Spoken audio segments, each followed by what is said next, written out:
Hello and welcome to the first ever episode of Playing Pretend with Chris McIlvenny, a podcast that will explore the lives and careers of actors, writers, directors, and creative people, allowing them to tell their stories and give some advice for anyone looking to get into the industry or anyone who's already in it. Each week I will be joined by a different guest, but this week I am joined by TV, film, and theatre actor and director Rupert Hill. He's an absolute legend. Gentleman, you're really going to enjoy this one. So here you go. This is Rupert Hill. Rupert, thanks so much for doing this. I really appreciate it. You're actually this is the first episode, so you're my guinea pig for trying this out. So, we first met when you... Cool. Yeah. That's an honour. When you directed me in Arden Fringe, actually, you're immortalised in my room because you're on the poster. That's cool. That's cool. So I just wanted to start by asking you how you got into acting. Like in school, you grew up in Southampton. I was just wondering if you always had a passion for acting, or how did it come about? It was pretty early on. I remember I played. I went to a very kind of wacky kind of nursery when I was 3, and it was kind of like this old lady who just ran this school from her house, and she had this massive house with loads of land, and there was about 30 kids there, and we were learning from 3 like French, and I mean it was a wild place. It was amazing. And she used to write these plays and put them on. And then I one year I was playing, I was 3 or 4, and I was playing an innkeeper. And I don't remember this at all, but there are some photos of it. And apparently afterwards, I just said to my mum, "This is what I want to do," and that's and it's been there ever since. Like 3 or 4. It was 3 or 4. Yeah, I was pretty young. That's incredible. So then, saying that. Go on. No, go ahead. Saying that, it does occur to me now that in later life I now own pubs. So maybe because I was playing an innkeeper and I said this is what I want to do, I could have been referring to that. I don't know. It's life imitating art. So obviously in primary school and secondary school, were you involved in any like drama groups outside of school or anything like that? Yeah. So at secondary school, I was heavily into drama. In fact, it was really the only subject I really cared about. And, I liked photography and art and science and English, but really it was just drama. I just wanted to be an actor, and that was it. I played Oliver in Oliver Twist, and then because I wanted to do it so much, the natural progression was to join a drama club, and I joined the Ashcroft Arts Centre drama club in Fareham, which is just outside Southampton. And that really opened my eyes, because they kind of did professional productions. They had like budget. They had like backing from businesses and local banks and stuff like that. So it was properly funded, and that was just amazing. We were in musicals with full bands and stuff like that, and I just got lead after lead after lead from like 10 years old to about 16, and so it was just so cool, because we don't really have rep theatre so much anymore, and it's a real shame that we don't, because I think that's where actors really hone their craft. This little drama club was kind of like my kind of juvenile version of rep. I mean, we would just do play after play after play, and it was just wonderful. Yeah, see, when I was growing up like in Belfast, there's not really anything like that. There's obviously the musical societies and things like that, but like if you can't sing, what are you gonna do? Like I couldn't sing. I joined a musical society, was in Les Mis, and they gave me a part, a one line, and that line I just practice, was horrendous. Couldn't sing it for my life, but it's all I could do. So there was no real option to do straight plays, just act. So it was really just in school that you had to find that in yourself. Yeah. So then after that, did you go to drama school? Did you train? Yeah, well, so after that, I went to college to study like a kind of advanced theatre studies A level. So Hmm. which was okay. The teachers weren't great. They weren't really. It felt like the teachers were kind of failed drama students, some of them, and they were kind of bitter. And like if you they used to love kind of squashing your enthusiasm, and I never really understood why, and that didn't really work out for me. Although I did media studies, and I had a film studies teacher in media studies, and he basically became my A levels because he just wanted to talk to me about movies and like French films, and he just blew my mind. And we used to talk about Robert De Niro and Martin Scorsese films and stuff like that. And he used to really like, he was one of my favorite ever teachers. And so I kind of just sort of discarded the drama at A level because the teachers were annoying me, and just focused on this guy we just used to love talking about movies. And that was a real eye opener. And then after that, yeah, then I started auditioning for drama schools, and I didn't really get on with that either. Maybe I was too young or too immature. I don't know, but I went for RADA and Lambda and Arts Ed and Central, and I just didn't do well at any of them, and I didn't get into any of them. So my teacher sort of said, "Look, why don't you take a year out and try again next year?" And I didn't want to do that. I just wanted to get to London as quickly as possible and kind of experience that. And so I got a place at Middlesex University Okay. to do a degree in drama and theatre studies. So it wasn't even an acting course. And my teacher did say, look, Middlesex is a great university. And I just took a punt, and I just decided to go there. And I had mates who were at drama school, and we used to discuss what our courses were like. And I ended up being so happy that I never went, because I didn't like the sound of it. And I really loved I really love studying plays and theory and practitioners, and I got to do stand-up comedy and just all kinds of crazy things. It was such a brilliant course, and I met loads of brilliant people. So I really have no regrets. But yeah, I didn't do the drama school route. See, like I was never really academic. Like I remember in school, drama was the only one that I really cared about. And then I auditioned when I was in the last year of school. I auditioned for a school in Newcastle, and all I needed was a C in drama in my A levels. So then it just meant you've just given a 17-year-old boy a free pass to not do any work for the rest of the year. So I literally, Yeah. all my mates were like always studying, and I was just sitting there with my earphones in, be like, I'm in, like I'm all good. And then it never worked out, so that it was Oh, a wow. risky call. And then obviously I went to Manchester, so that worked out. So you said you were more into the like practitioners and stuff, but in the uni, were you able to put on plays, and was there a lot of practical in it? Yeah, there was, but precisely for that reason. So um, it was a very theoretical course, but there was just a lot of art, and everything was involved with it. So you just used to study everything, but from an acting perspective, it was very much based around physical theatre and Jerzy Grotowski and or kabuki and all that kind of physical theatre stuff, which just blew my mind. I loved it Yeah. so much so that I used to ask to go to lessons that weren't for me, just so I could get more of it, because I used to love it so much. But then, yeah, alongside that, we were allowed to put on shows ourselves.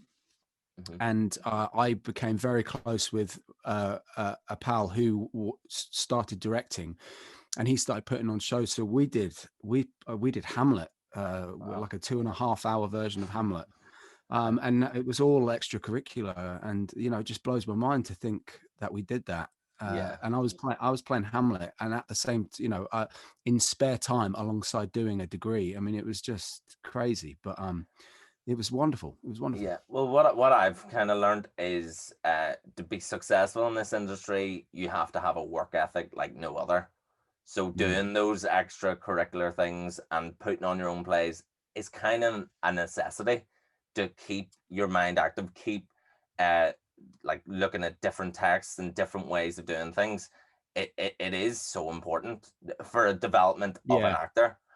Yeah. I always Sure. felt like that, even like reading different plays, even if you're not going to put them on, just reading different plays and watching as much stuff as possible at theater as well is so, so important. So then after Yeah. after university, then where did you go?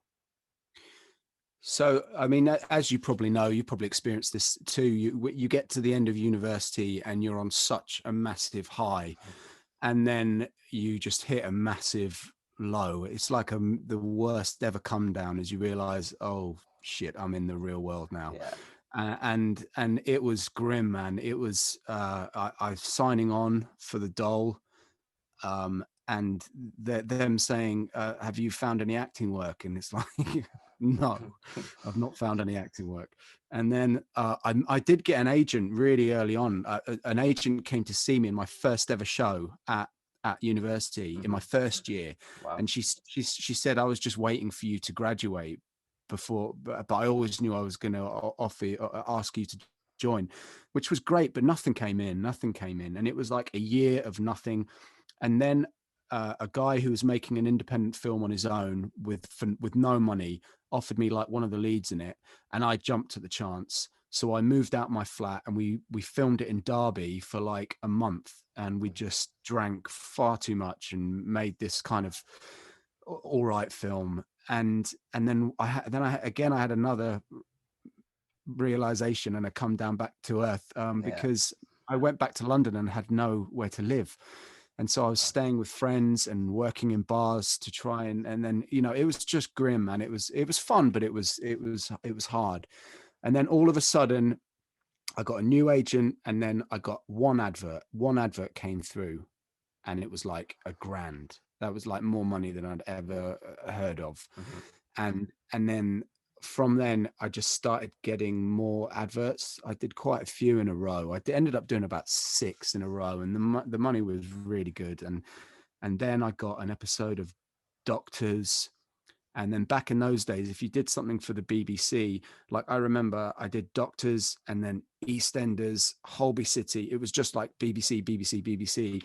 And then bit parts here and there, and the more you did, the more came in. I mean, it really is like it's so difficult to get that first step, but once you Yeah. get that first step, it became so much easier. I don't know if it's still like that now, but that's how it was then. Mm-hmm. And then I got a part on the Channel 5 soap Family Affairs, Right. and that was, during all these bit parts that I'd done previously, I was subsidizing that with bar work. I was working in a bar, and then this was the first time it was like, oh, I've got like a 3-year contract, Yeah. so I'm giving up everything to pursue this. And that was kind of it, man. I mean, it all changed then, and that was cool. And then I left that because I didn't want to be in a soap anymore, and my first audition was for Coronation Street. So it was like, oh, Yeah. and I got offered that, and so I did another 4 years on Coronation Street. So I did 7 years of soap Yeah. back to back, and then yeah, that was sort of that whole period of my kind of 20s was Mm-hmm. doing TV. It was kind of really fun. Yeah. With like I had a similar experience. Like after drama school, like you're on that high, because you're constantly doing shows, you're doing your showcase, you're meeting with agents, all this exciting stuff. Like when I was in third year, we did showcase, and then I got a part in a play in Liverpool, so I couldn't do the end of year show, but I was like, I'm in a play, like this is amazing. And then all this stuff, and I was like, I'm gonna move to London, it's gonna be amazing. Moved to London, worked 40 to 45 hours in a bar to pay for rent, had 2 auditions. I was just like, what am I doing here? This is it, because it's really, London's one of those places, it's quite a lonely place, um when you're there, and if you don't know Yeah. that many people, you're kind of, your life is your own, and you're just kind of moving along.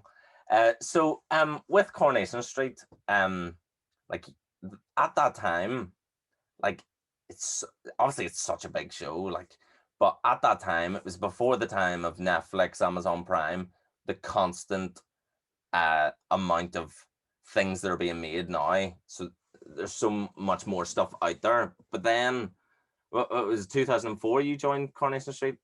So Yeah, something like that. Yeah. yeah, so at that time it was such a big show. So obviously there was fame that came with that. Like, what was that like?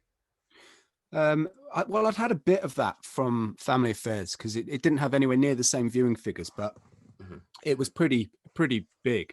I lived in Clapham, and we filmed it in South Wimbledon. And as you know, London is massively multicultural, and I had no idea, but like Family Affairs just had a huge black audience, so Right. I was just getting recognized by black people all over the place, and it was really strange at first, but you know, you got used to it, and it was kind of cool. But that was a kind of nice level of fame, because it was just like every now and again someone would say something, and you know, a kid in his early 20s, it was nice. It was nice. And then obviously, so I had a little taste of it, but then nothing really prepared me for Corrie, because it was a really big time for Coronation Street as well. It was winning everything, and obviously I came in as Bradley Walsh's son, and he was a big name already. And then Ian McKellen came into the show while I was there, and that brought loads of attention to it. And so yeah, you just and the studio was right in the center of Manchester, so you know, you just nipped out to get something for lunch, and you know, it could be absolute carnage. So yeah, it was pretty mad. But you know, I have to say 99% of people out there were just lovely, and they just wanted a photo, or they wanted you know, to just say hello, and that was absolutely fine. You know, occasionally you'd get someone that you really didn't want to speak to, but yeah, it was pretty nuts. But I'd say it wasn't really the fans of the show that were the problem. It was really like the press became a problem, and paparazzi, like photographers, and that was really frustrating. Yeah, because it's crazy. Like, magazines here write stories about soap characters as if they're real people. Like, there's magazines that are like gossip, but it's like what happened in Coronation Street. But obviously, like, you're on the TV, you're in people's living rooms 3 times a week. Like, they know you, they feel like they know you so well. So that's why they feel like they can come up and speak to you. Yeah. And with the press, like, obviously there's good things that come with it, like obviously like award ceremonies, and I'm sure you were invited to loads of different events and stuff, so that's cool. But did it get to a stage where they were evading into your personal life? Yeah, well, I was part of the phone hacking scandal. Really? I had I had my phone hacked. They were reporting false stories about me. There are a few paparazzi guys who I still see every now and again, just walking around, who are really nice, and I always say hello to them and have a little chat with them. But it got to the point where they were like teenagers who had just like bought cameras, who were like Yeah. following me home, and it was like, that was just not on. Do you know what I mean? They had no idea of how to behave. But what I am glad of is that this was before Twitter and Facebook and kind of mobile phones with decent cameras, and everyone filming everything. And so, I mean, I'm so glad for that, because that Twitter and Facebook would have just changed everything. Do you know what I mean? Where you can literally got people getting in contact with you whenever they want. And I really feel lucky that I missed that, because that just wasn't there. And with everyone having a camera in their pocket, it almost makes everyone like a paparazzi. Like, Yeah. that would I mean, be. everyone did have a camera. The phones did have camera, and this wasn't. Yeah, I'm making it Oh sound like this yeah, was it like wasn't the Victorian times, 1970s, like, yeah. but it wasn't the same. It wasn't the same level of selfies and photos. So then you left Coronation Street. What was that, just because you were kind of sick of doing soaps? No, I mean, it's a very difficult time. You know, in your 20s, you haven't really figured out who you are, and I don't know. I was making a lot of bad decisions. Like, I was in a band, and I thought that my band was going to get signed, and I was going to be like a rock star or something. And that was kind of foolish, because I don't think I really realized what an opportunity I had been given with Coronation Street. And even though I was always very professional and I tried to do my best, I didn't really take that job where it could have taken me. Do you know what I mean? Like it's brought me so much work, but I could have played it better, I think, in hindsight. But then I was in my 20s, so what are you going to do? So I didn't leave because I hated. I partly left because the press intrusion into me and my wife Jenny, like, was because Jenny was in the show too, and that was just getting too much. So we were kind of done with that. And then also I really wanted to do theatre. I really missed doing theatre. I hadn't Every single job I'd had as a professional actor had been on television, every single one from leaving university, and I really missed theatre, and I didn't know if I could still do it. And so I left Corrie, and my first job was a play about Northern Soul at Bolton Octagon, which I just loved. We had like a live band, and it was so great, and it was terrifying for me, but it really brought me back, and I loved it. I loved it. But then I did a few more bits and pieces, and I was auditioning for quite a lot of TV, but then the economic crash happened in 2007, 2008, and everything stopped. Like there wasn't getting any auditions for anything whatsoever. And I think every industry was on its backside, and things were rough, man. And me and my wife were living in my flat, and we all of our money from Coronation Street just disappeared, and we were like, what are we going to do? And we were looking like the bank might take our flat, and we were like, where are we going to go? People still recognize us in the street. It's not like we can just go and get a job in a bar, because we just get so much grief, and it was a lot of sleepless nights, and it was very, very stressful. It really was. But at the same time, I'd been living this crazy, like, privileged existence through all my 20s, and I am in hindsight, I'm kind of glad that I got brought back down to earth and back to the real world. And fortunately, we both managed to stay afloat and get enough theatre work as it sort of started to come back, and bits of TV here and there, that we managed to stay afloat. And obviously that's when I got into owning the first pub, the Castle Hotel, because the guy who played guitar in my band said, this has come up for sale. Do you want to get it with me? And I just said, everyone said to me, don't do it. It's a terrible time to open a pub, or in the middle of a global recession, don't do it. And I was like, I've got to do something. And if I'm behind a bar and I own it, I'm not going to be intimidated by anyone taking the piss. So I was like, I'm okay. So I did that with my business partner, Johnny, and it was just a success from the get-go. And then, however many pubs later, here I am, and it's completely saved me doing that with my money.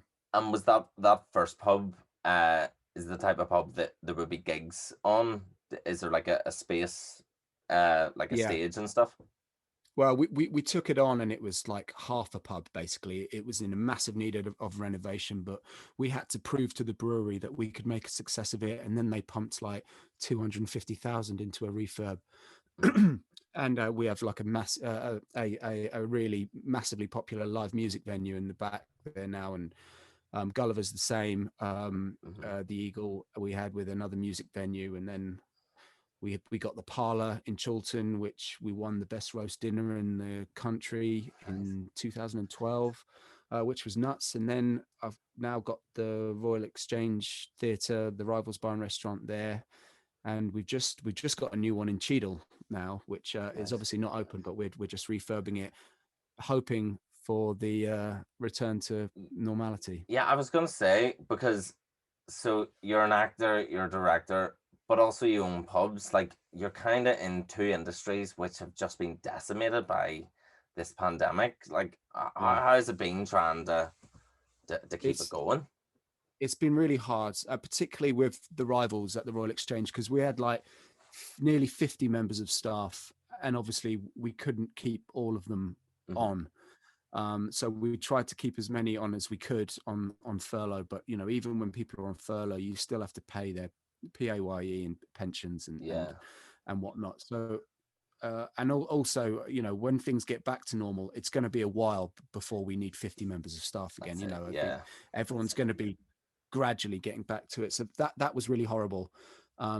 but in general, we're staying afloat. The government help has been really welcome. I mean, the music venues that I've got have all had Arts Council grants, which has saved them. So fingers crossed, if we can get back to normal this year, we should be okay. But the thing that scares me more than the hospitality industry is, and the TV industry, is the theatre industry, because I think that is going to be really, really tough to get, Yeah. because that is almost like everyone's starting again. I mean, it's just completely on its knees. That's it. Like TV and film, they now have like on set and stuff, they would have like COVID coordinators and like they're trying to keep as safe as possible. But in a theater, that's just not possible because you've got people sitting right beside each other and whatever. Even if you do it socially distance, the amount of tickets that you sell doesn't really cover your overheads and stuff like that. So it'll be a welcome return when it can return, but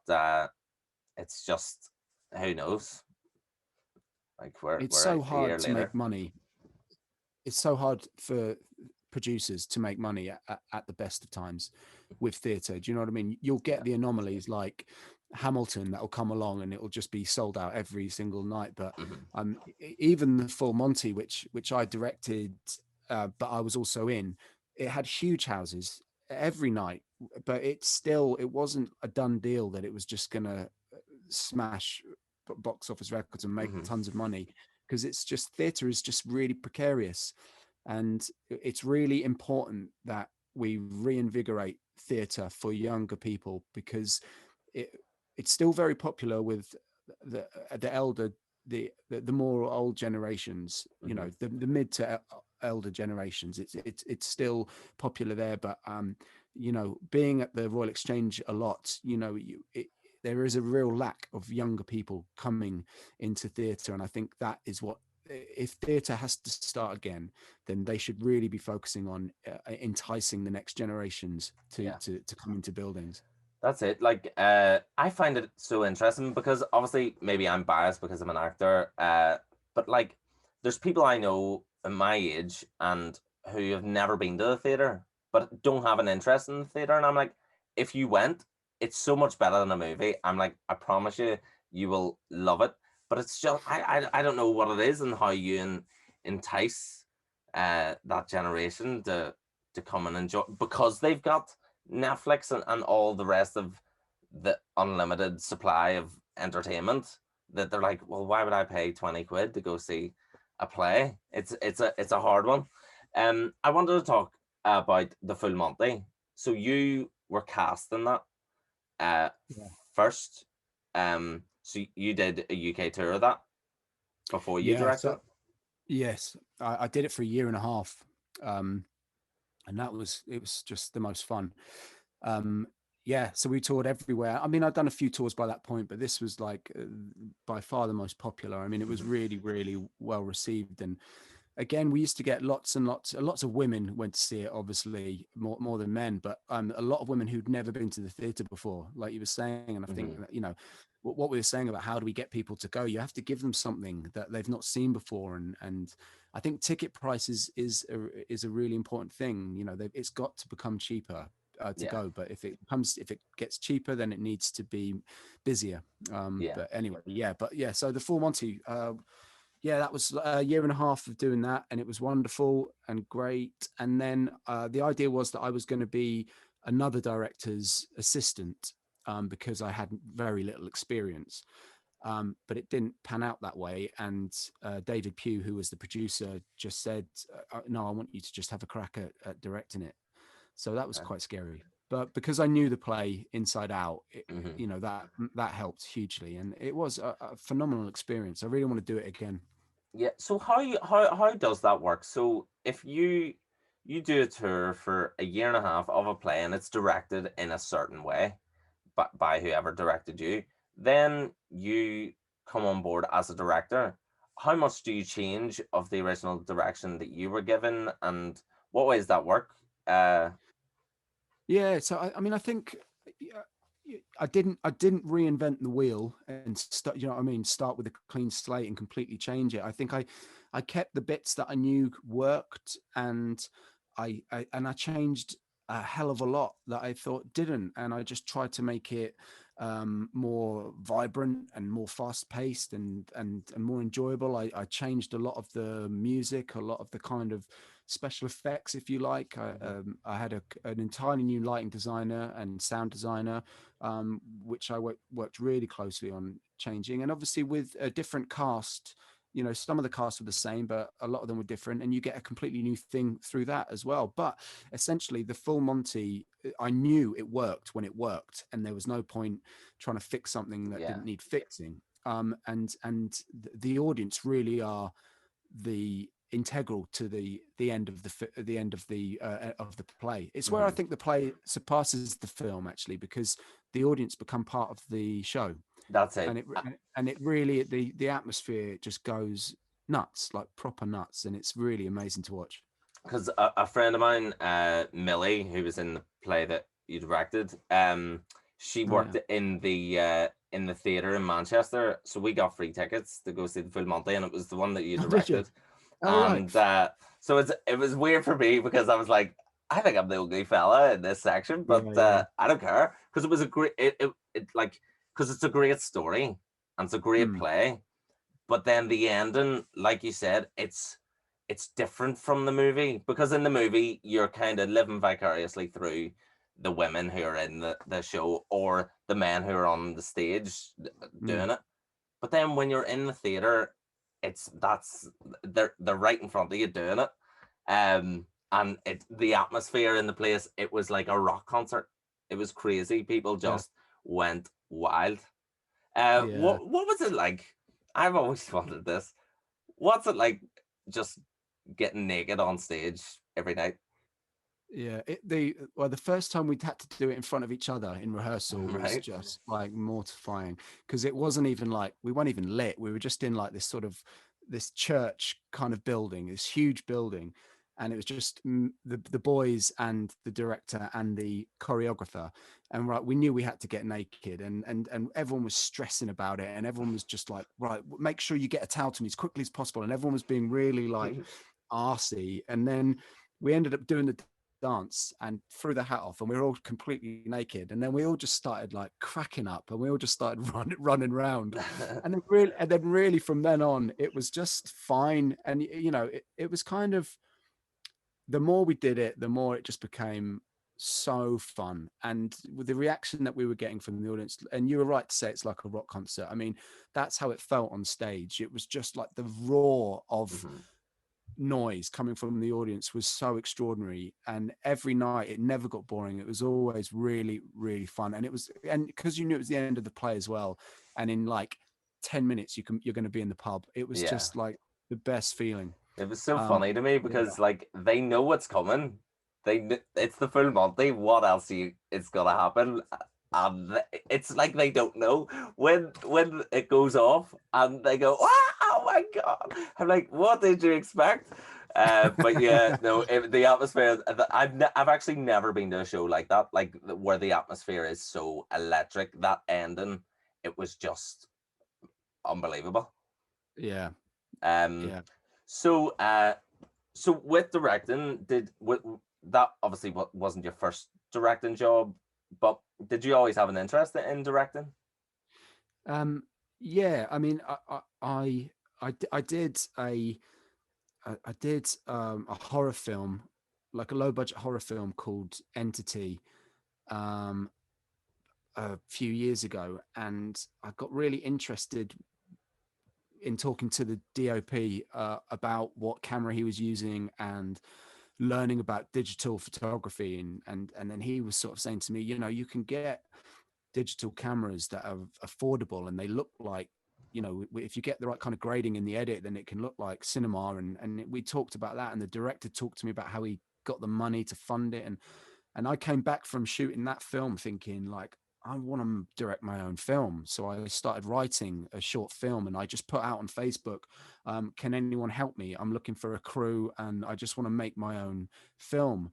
And I got a DOP out of it who had his own gear. I got a producer out of it. I got a sound guy out of it. I got a lighting guy out of it. I mean, it was incredible. And Hmm. then that's when I made a few short films, and then we went on to make like a really low budget feature. So I was directing and writing for film. Mm-hmm. And then when it came to theatre, I directed. I did really love directing, by the way. That's what I wanted to say about that. And then I wanted to direct some theatre, so I did JB Shorts, and then it was directing you guys, Mm-hmm. I think. And then did that come before the Full Monty? I think it was during the Full Uh, Monty, actually.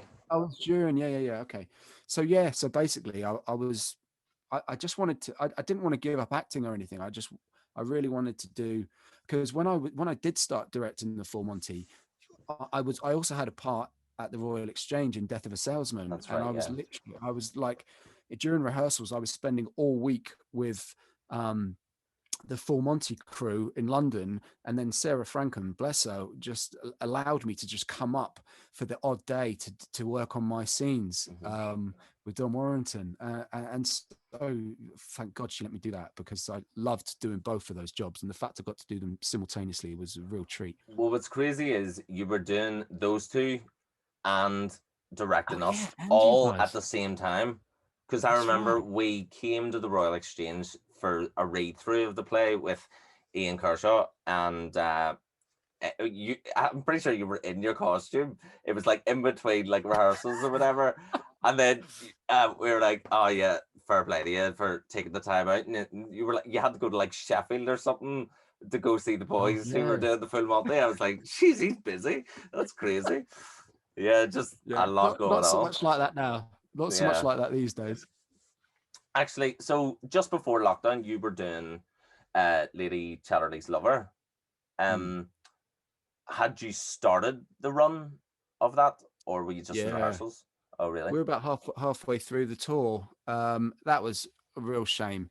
That was just a joyous job. That's where like the stars align, and every single member of the cast and crew just absolutely loved each other, and we were having such a ball. You know, we were in Malvern and spending the days walking up the mountains, and then getting to do the show in the evening, and going to the pub and having a few drinks, and we were just having such a great time. And then we knew this virus was on around, and after a while I started thinking, we're not going to finish this. And we were due to finish the tour at Theatre by the Lake in the Lake District, which I know is beautiful, but I've never been there before.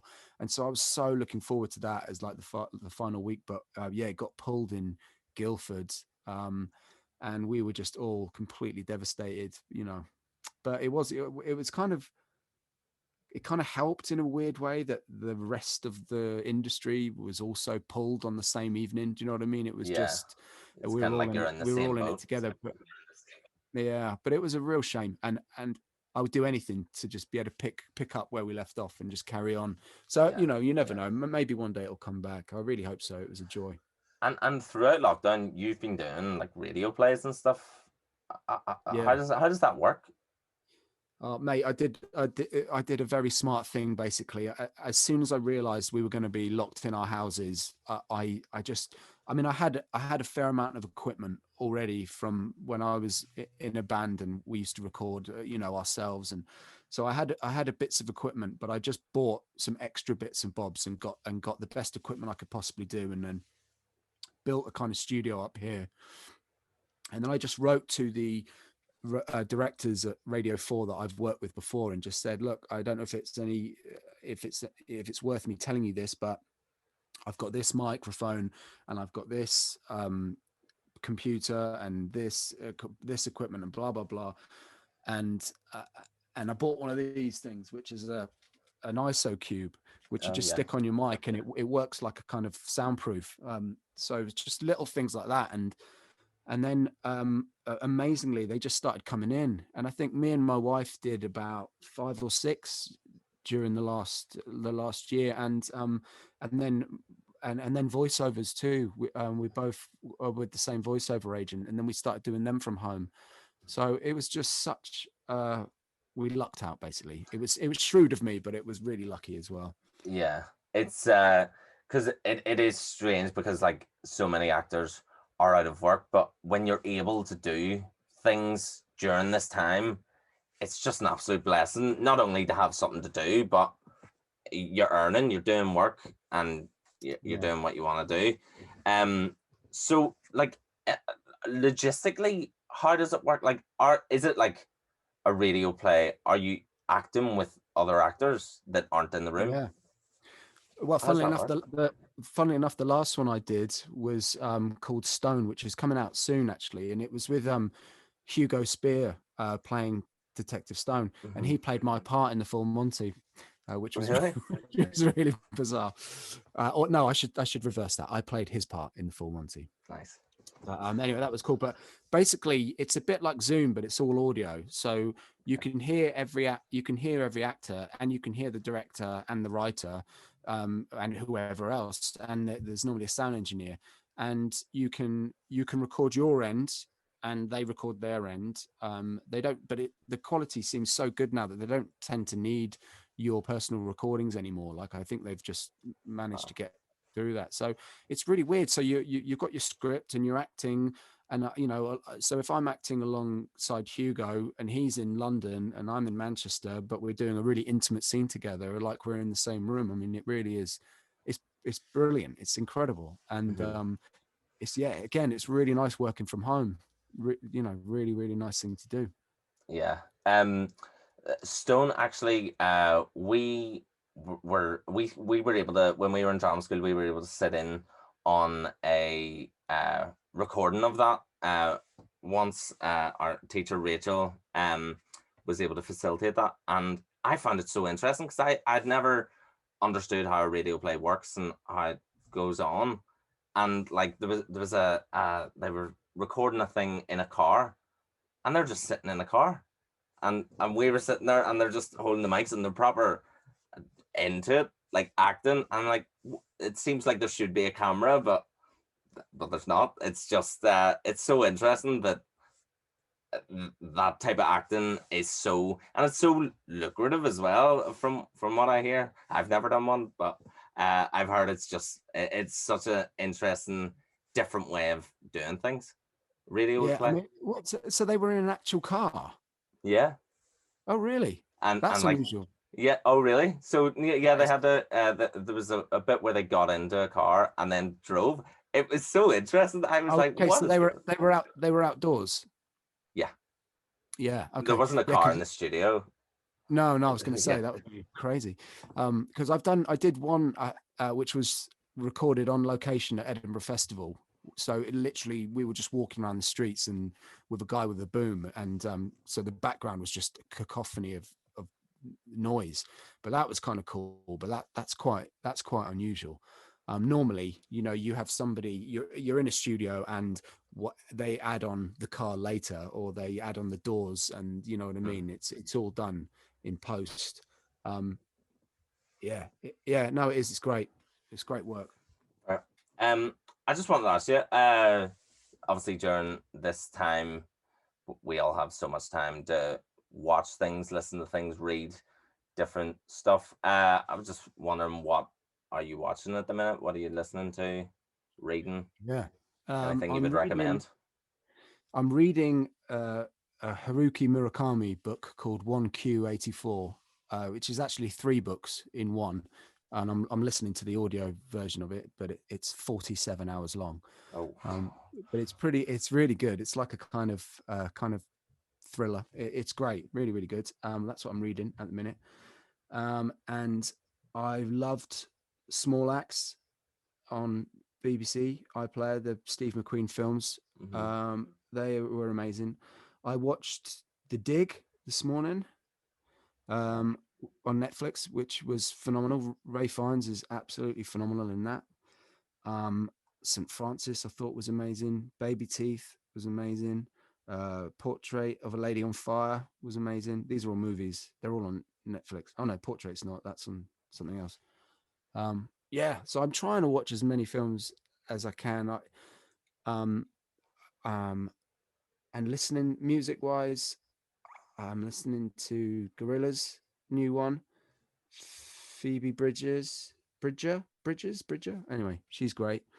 Um, and I can't think, but I'm keeping into Keeping all those yourself things. busy. Yeah, Um, yeah. so you said you were in a band. Are you still making music? Uh, Yeah, I mean, I still write songs, but I don't, not to the same degree as before. You know, we were really chasing it. So I'm not in a band anymore, but I do still play guitar every day, and I do write songs when they come to me.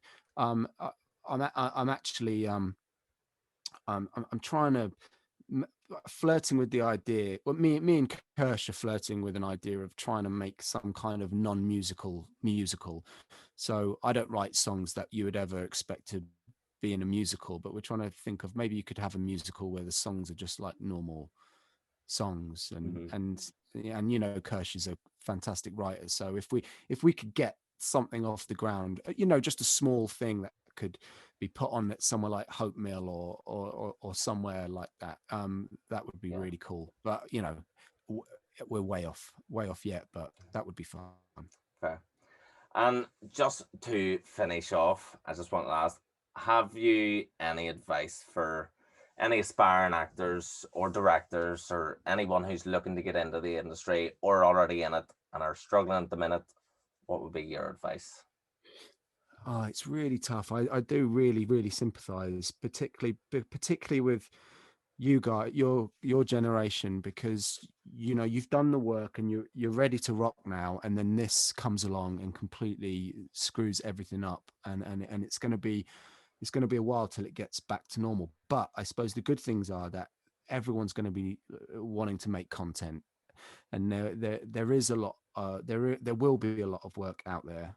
Eventually, it's just going to take some time. So I think you hit the nail on the head earlier when you said, you know, if you can make your own work, that's really important. And I think getting a decent DSLR, digital DSLR camera that can record movie in HD, and some different lenses, buying some kit for your home so you can do self tapes, things like one Hmm. of these kind of lights, and and a decent camera and a decent microphone. So if you do get self tapes, you can make them to quite a high spec. I think learning how to edit is really useful. Hmm.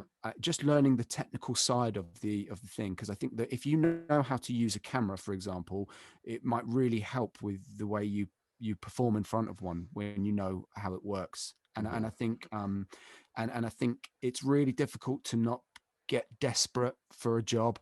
So if you don't get auditions very often, when they do come along, it can just mean so much that it can screw you up, and Yeah. and you need to keep calm and go, I may get it, I may not get it. You know, it's not the end of the world, but it's Hmm. really difficult when you're traveling down to London and spending however much money on a train ticket, and you know, so it's really tough. But you need to kind of keep yourself grounded, not let it overwhelm you.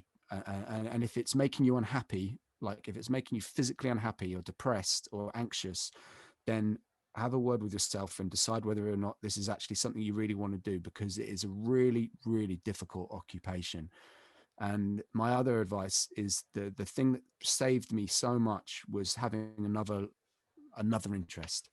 And it's not just about the financial support that owning pubs has given me, it's also the distraction of of working, and having another place to direct my interest and my attention has been so important. So I'm not just waiting for the phone to ring.